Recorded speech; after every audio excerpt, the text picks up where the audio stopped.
Hello student, स्वागत है आपके अपने चैनल सोशल विद सविता पर।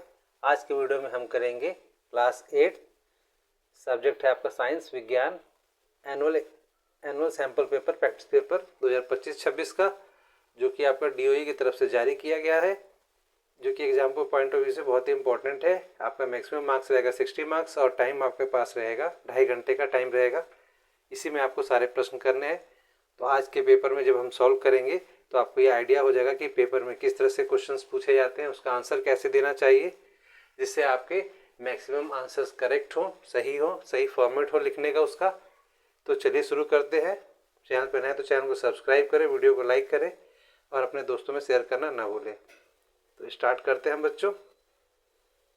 तो बच्चों प्रश्न नंबर 1 है आपका। प्रश्न नंबर 1 में आपका 1 से 12 तक के क्वेश्चंस दिए हुए हैं। तो हम चलते हैं पहले क्वेश्चंस पे। एक ही प्रकार के पौधों को एक ही स्थान पर बड़े पैमाने पर उगाया जाता है, उन्हें क्या कहते हैं? देखिए हमें आपके लिए आंसर पहले ही लगा के रखा हुआ है, तो ऑप्शन बी हो जाएगा फसल। ठीक है बच्चों, नेक्स्ट क्वेश्चन पे चलते हैं। प्रश्न नंबर 2 पे, अल्कोहल के उत्पादन में किस सूक्ष्मजीवी का उपयोग किया जाता है? तो उत्तर है इसमें ईस्ट का उपयोग किया जाता है। ठीक है, ईस्ट का उपयोग ब्रेड बनाने में भी किया जाता है। ठीक है, प्रश्न नंबर 3 पे चलते हैं बच्चों। प्रश्न नंबर 3 है आपका, वनों की कटाई का अर्थ है अधिक पेड़ उगाना, पेड़ों की कटाई, वनों की रक्षा करना, नए क्षेत्र में पेड़ लगाना। तो इसका ऑप्शन हो जाएगा बी आपका, पेड़ों की कटाई। ठीक है, प्रश्न नंबर 4 है आपका, यौवन के समय होने वाले परिवर्तन किसके द्वारा नियंत्रित होते हैं? तो इसका ऑप्शन हो जाएगा बी, हार्मोन के द्वारा नियंत्रित होते हैं। ठीक है बच्चों, नेक्स्ट चलते हैं प्रश्न नंबर 5 पर। प्रश्न नंबर 5 है आपका, वह रासायनिक प्रक्रिया जिसमें कोई पदार्थ ऑक्सीजन के साथ अभिक्रिया करके ऊष्मा उत्पादन प्रदान करता है कहलाती है? तो ऑप्शन सी हो जाएगा दहन। ठीक है, नेक्स्ट है आपका प्रश्न नंबर 6, वह न्यूनतम तापमान जिस पर कोई पदार्थ आग पकड़ता है उसे कहते हैं ज्वलन तापमान। ठीक है, सी ऑप्शन हो जाएगा आपका इसमें। ठीक है, नेक्स्ट क्वेश्चन है प्रश्न नंबर 6 आपका। प्रश्न नंबर 6 है आपका, निम्नलिखित में से कौन विद्युत का सुचालक है? तो नल का पानी होगा आपका सुचालक, बी ऑप्शन हो जाएगा आपका। ठीक है, नेक्स्ट चलते हैं बच्चों प्रश्न नंबर 8 पर। प्रश्न नंबर 8 है आपका, वह द्रव्य जो विद्युत का चालन करता है कहलाता है विद्युत अपघटय। ठीक है, बी ऑप्शन हो जाएगा आपका इसमें। ठीक है, प्रश्न नंबर 9, कॉपर सल्फेट विलयन के विद्युत अपघटन में कॉपर कहाँ जमा होता है? तो ये हो जाता है कैथोड के पास, ए, ये ऑप्शन हो जाएगा आपका। ठीक है, नेक्स्ट है प्रश्न नंबर 10, जब किसी वस्तु पर दो बल विपरीत दिशाओं में कार्य करते हैं तो कुल बल होता है, तो दोनों के बीच का अंतर होता है, ये हो जाएगा बी आपका। प्रश्न नंबर 11, ध्वनि किसके माध्यम से गमन करती है? तो इसका उत्तर हो जाएगा डी ऑप्शन हो जाएगा आपका, ठोस, द्रव्य और गैसें। ठीक है, नेक्स्ट है प्रश्न नंबर 12 आपका, ध्वनि की प्रबलता। ध्वनि की प्रबलता निर्भर करती है आवृत्ति, आयाम, तारत्व, माध्यम। तो ऑप्शन हो जाएगा बी आपका। इस तरह से आपका प्रश्न नंबर 1 कंप्लीट होता है। अब चलते हैं नेक्स्ट क्वेश्चन पर। अब बच्चों हम आ गए हैं प्रश्न नंबर 2 पर। प्रश्न नंबर 2 है, ए अथवा बी में से किसी एक का उत्तर देना है। तो ए क्वेश्चन आपका ये देख लीजिए, भारत में उगाई जाने वाली 2 प्रमुख फसलों के नाम बताइए, प्रत्येक का उदाहरण दीजिए। और बी है, बुआई से पहले मिट्टी की तैयारी क्यों महत्वपूर्ण है? ठीक है, इसी तरह से क्वेश्चन नंबर 3 है, यौनारंभ के समय लड़कों में होने वाली 2 परिवर्तनों के नाम बताइए। और चौथा ऑप्शन में भी ए या बी में से 2 क्वेश्चन दिए हुए हैं, इसमें से भी हम 2 में से कोई एक करने को बोला गया। हम आपके लिए दोनों करेंगे, आपको जो अच्छे से आता है वो करेंगे। अब 5वां प्रश्न, घर्षण के उपयोगी हानिकारक होने का एक एक उदाहरण दीजिए। तो इन सब के लिए क्या है बच्चों, आंसर्स इस पेज पर देना पॉसिबल नहीं है, तो हम इसको करते हैं दूसरे पेज पर।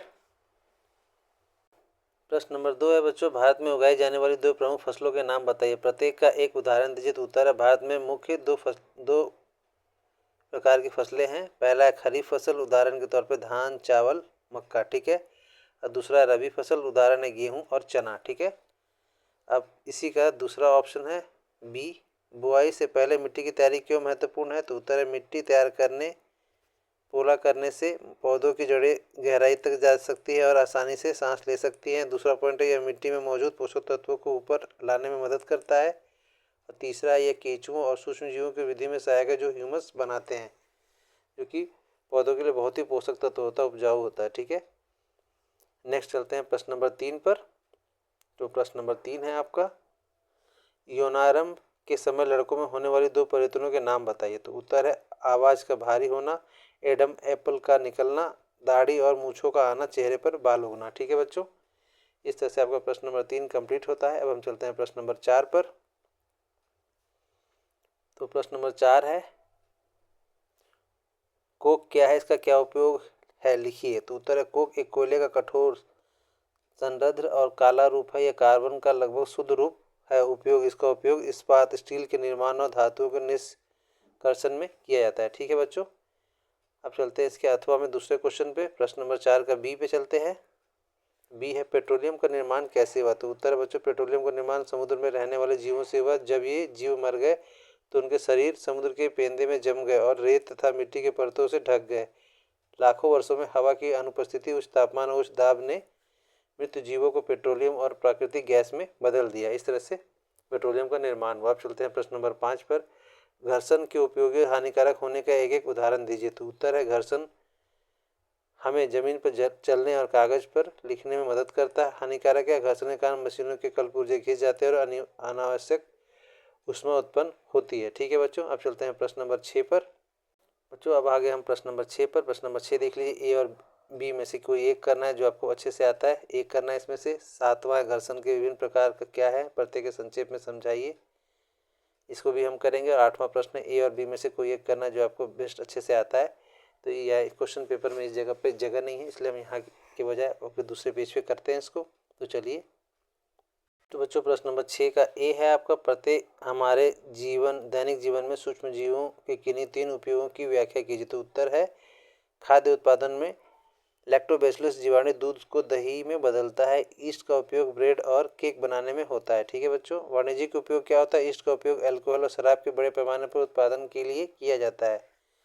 औषधीय उपयोग, औषधीय उपयोग में क्या है, पेंसिलिन जैसे एंटीबायोटिक प्रतिजैविक कवक और जीवाणु से बनाए जाते हैं। इस तरह से आपके 3 उपयोग हो गए। 6 का ए कंप्लीट होता है। अब चलते हैं 6 के बी क्वेश्चन पे।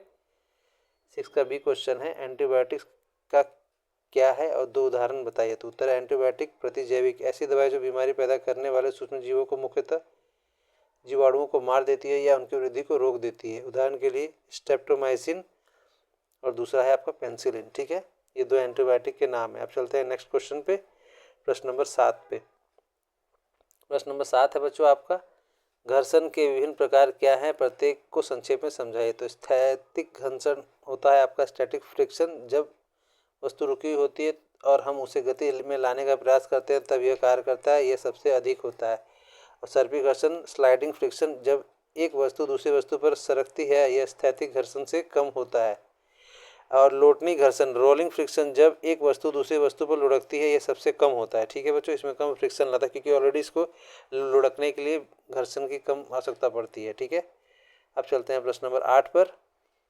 तो प्रश्न नंबर 8 है आपका, ऊँट के पैर चौड़े क्यों होते हैं। तो उत्तर है, ऊँट के पैर चौड़े होते हैं ताकि उसका क्षेत्रफल बढ़ जाए। क्षेत्रफल बढ़ने से रेत पर पड़ने वाला दबाव, प्रेशर कम हो जाता है। Pressure equal to force by area, यही है आपका फॉर्मूला, जिससे उनके पैर रेत में धंसते नहीं है और वो आसानी से चल पाते हैं। ठीक है, अथवा का दूसरा क्वेश्चन हम चलते हैं। बी है, गहराई के साथ द्रव का दबाव क्यों बढ़ता है। तो उत्तर है, द्रव का दबाव गहराई के साथ बढ़ता है क्योंकि जैसे जैसे हम गहराई में जाते हैं, ऊपर मौजूद द्रव के स्तंभ का भार बढ़ जाता है और बढ़ा हुआ भार नीचे की परतों पर अधिक दबाव डालता है। ठीक है, इस तरह से आपका प्रश्न नंबर 8 का बी भी कंप्लीट होता है। अब चलते हैं बच्चों प्रश्न नंबर 9 पर। ठीक है, अब हम चलते हैं बच्चों प्रश्न नंबर 9 पर, रिक्त स्थानों की पूर्ति उपयुक्त शब्द से करें। इसमें आपको ऑप्शन दिए हुए हैं, हमने आपके लिए ऑप्शन भी पहले से टिक कर दिया है। तो चलिए शुरू करते हैं। प्रश्न नंबर 1, वह प्रक्रिया जिसके द्वारा जीवित जीव अपनी प्रजाति के नए जीवों का उत्पादन करते हैं उसे हम कहते हैं प्रजनन। ठीक है बच्चों। प्रश्न नंबर 2 है, नर और मादा युग्मक के मिलन को कहते हैं निषेचन। ठीक है बच्चों। प्रश्न नंबर 3 है, मनुष्यों में निषेचन फैलोपियन ट्यूब में होता है। ठीक है, और चौथा क्वेश्चन आपका, वे जानवर जो बच्चों को जन्म देते हैं उन्हें कहते हैं सजीव प्रजक। ठीक है, और 5वां है आपका, लार्वा का तीव्र परिवर्तनों के माध्यम से वयस्क में परिवर्तन कहलाता है, उसे कहते हैं रूपांतरण। ठीक है, इस तरह से प्रश्न नंबर 9 आपका कंप्लीट होता है। अब हम चलते हैं नेक्स्ट क्वेश्चन पे। प्रश्न नंबर 10 है बच्चों आपका, सही मिलान कीजिए। तो कॉलम ए दिया है, कॉलम बी दिया है, तो सही मिलान करेंगे तो एलपीजी है, पहला नंबर 1 है एलपीजी। इससे क्या होता है, ये है तीव्र दहन होता है। ठीक है, दूसरा है ज्वलनशील तापमान, तो वह तापमान जिस पर कोई पदार्थ आग पकड़ता है। तो दूसरे का हो जाएगा सी, पहले का हो जाएगा ए। ठीक है। थर्ड है आपका मोमबत्ती का जलना, तो ये हो जाएगा बी, घरेलू ईंधन के रूप में उपयोग। फोर्थ है आपका फास्फोरस, फास्फोरस हो जाएगा डी, सबसे कम ज्वलन तापमान होता है। ठीक है। और पांचवा है विस्फोट, विस्फोट हो जाएगा अचानक ऊष्मा और प्रकाश ध्वनि उत्पन्न करता है। तो फिफ्थ का हो जाएगा ई। इस तरह से आपका प्रश्न नंबर 10 कंप्लीट होता है। अब हम चलते हैं प्रश्न नंबर 11 पर। तो बच्चों हम आ चुके हैं प्रश्न नंबर 11 पर। एक अथवा दो में से किसी एक का उत्तर दीजिए। तो फर्स्ट में क्या है, ए दिया है, दो क्वेश्चन है। फर्स्ट में प्रकाश को नियमित और विचलित परावर्तन के बीच स्पष्ट कीजिए। दूसरा है हम अंधेरे में किसी वस्तु को क्यों नहीं देख पाते। और इसी का सेकंड पार्ट है, उसमें भी ए और बी दिया है। निम्नलिखित चित्र की सहायता से प्रकाश के परिवर्तन को नियमों की व्याख्या कीजिए। दूसरा है वास्तविक और आभासी प्रतिबिंब के बीच अंतर स्पष्ट कीजिए। तो चलिए प्रश्न नंबर 11 करते हैं हम। तो बच्चों प्रश्न नंबर 11 का फर्स्ट का है, प्रकाश के नियमित और विसरित परावर्तन के बीच अंतर स्पष्ट कीजिए। तो उत्तर है नियमित परावर्तन। जब प्रकाश की किरणें किसी चिकनी और चमकदार सतह जैसे दर्पण पर गिरती हैं तो एक निश्चित दिशा में समानांतर परावर्तित होती हैं, इसे स्पष्ट प्रतिबिंब बनता है। और विसरित अनियमित परावर्तन होता है जब प्रकाश किसी खुरदुरी सतह जैसे दीवार, लकड़ी पर गिरता है तो किरणें विभिन्न दिशाओं में बिखर जाती है और इसे प्रतिबिंब नहीं बनता। ठीक है। तो फर्स्ट का ए हो गया। फर्स्ट के बी में चलते हैं हम। फर्स्ट का बी है 11 का, हम अंधेरे में किसी वस्तु को क्यों नहीं देख पाते। तो उत्तर है हम किसी वस्तु को तभी देख पाते जब उस वस्तु के से प्रकाश परावर्तित होकर हमारी आंखों तक पहुंचता है। अंधेरे में प्रकाश नहीं होता, इसलिए कोई परावर्तन नहीं होता और हम वस्तुओं को नहीं देख पाते। ठीक है। अब चलते हैं अथवा में। सेकंड 11 का, निम्नांकित चित्र की सहायता से प्रकाश के परिवर्तन के नियमों की व्याख्या कीजिए। तो उत्तर है पहला, प्रथम नियम है आपतन कोण एंगल आई सदैव परावर्तन कोण एंगल आर के बराबर होता है, इसलिए angle I equal to angle R होता है। ठीक है। अब द्वितीय नियम क्या है इसमें,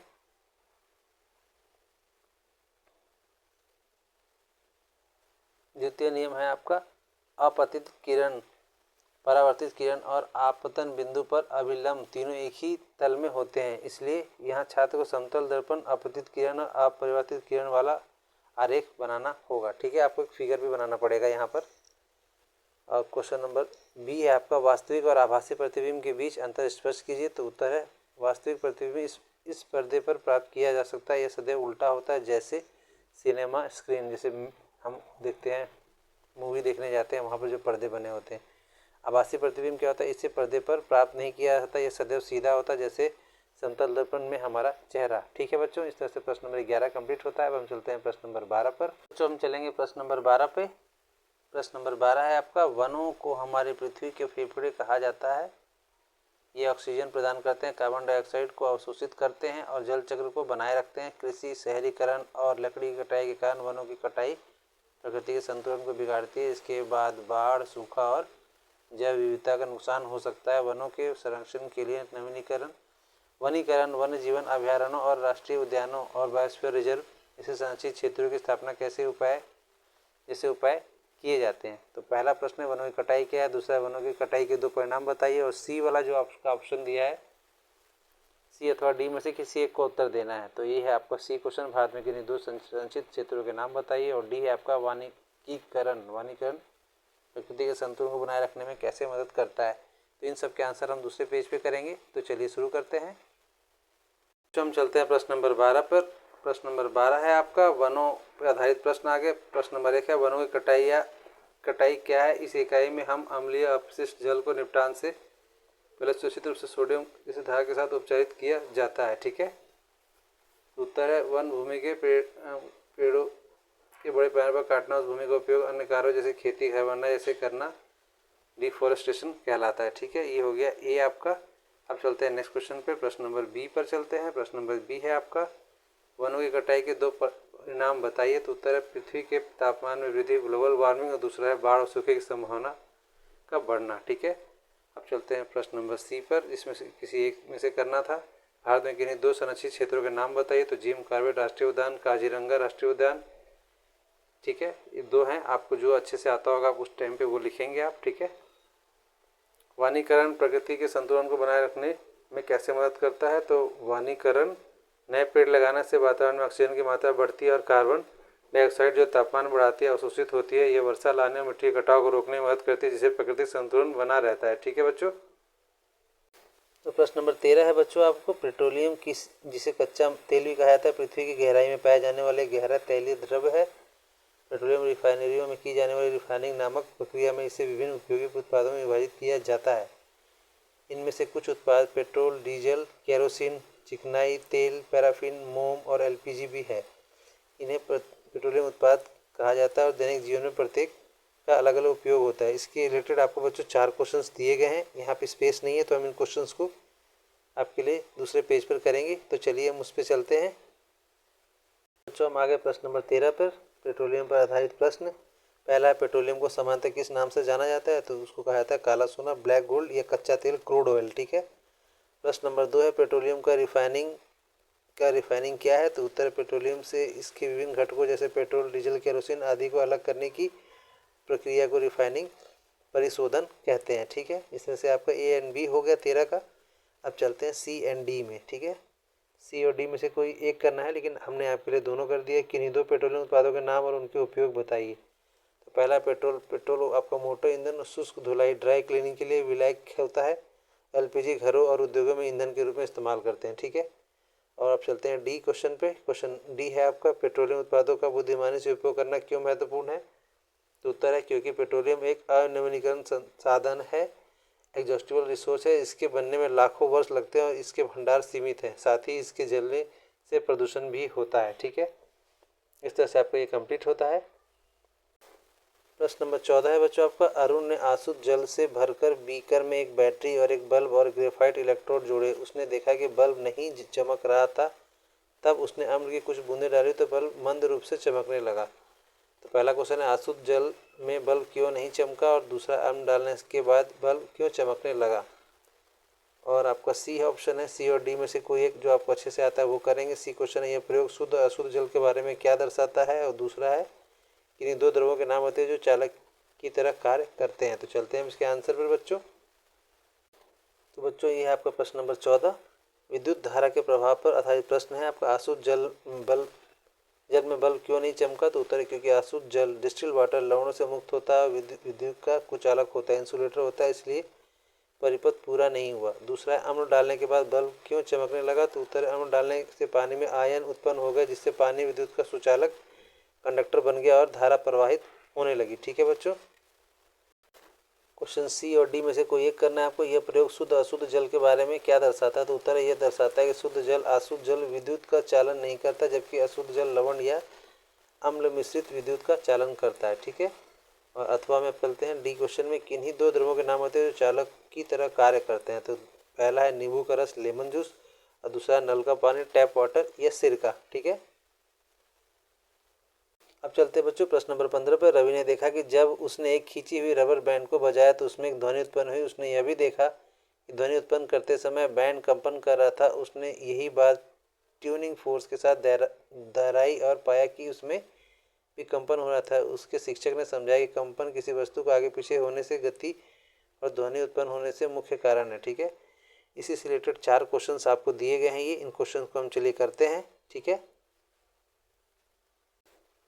तो बच्चों हम आ चुके हैं प्रश्न नंबर 15 पे, ध्वनि साउंड पर आधारित प्रश्न। तो पहला कंपन वाइब्रेशन क्या है? तो उत्तर है, किसी वस्तु की इधर उधर या आगे पीछे टू एंड फ्रो होने वाली गति को कंपन कहते हैं। बी है आपका, कंपन रुकने पर ध्वनि का क्या होता है? तो उत्तर है, कंपन रुकते हैं ध्वनि उत्पन्न होना बंद हो जाती है। ठीक है। अब चलते हैं नेक्स्ट ऑप्शन, जिसमें से कोई एक करना था आपको। सी, एक उदाहरण दीजिए जहाँ कंपन से ध्वनि उत्पन्न होती है। तो उत्तर है, गिटार के तार को छेड़ने पर वह कंपन करता है और ध्वनि उत्पन्न होती है, या ढोलक की झिल्ली पीटने पर भी ऐसा होता है। ठीक है। अब चलते हैं अथवा क्वेश्चन पे। डी है, उस माध्यम का नाम बताइए जिसे होकर ध्वनि सबसे तेज गति से चलती है। तो उत्तर है ठोस, सॉलिड। ठोस में कण पास पास होते हैं, इसलिए ध्वनि सबसे तेज होती है। ठीक है बच्चों। इस तरह से आपका प्रश्न नंबर 15 कंप्लीट होता है। तो बच्चों वीडियो को देखने के लिए आपका बहुत बहुत धन्यवाद। Thanks for your watching. अगर आपको वीडियो समझ में आया हो तो लाइक ज़रूर करें, शेयर करें, अपने दोस्तों में शेयर करना ना भूलें। और ऐसे ही आसान वीडियो के लिए सोशल विद सविता चैनल को सब्सक्राइब कीजिए।